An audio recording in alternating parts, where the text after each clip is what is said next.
Hey guys, in this episode, I'm gonna show you the procedure on getting your refund for your tickets on Ticketmaster.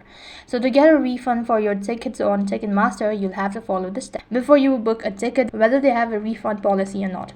Now, if the event organizer has approved refund, then you'll see a request refund button in your online account. However, to do this procedure, you could also go ahead and open up the link that says help.ticketmaster.com/refund.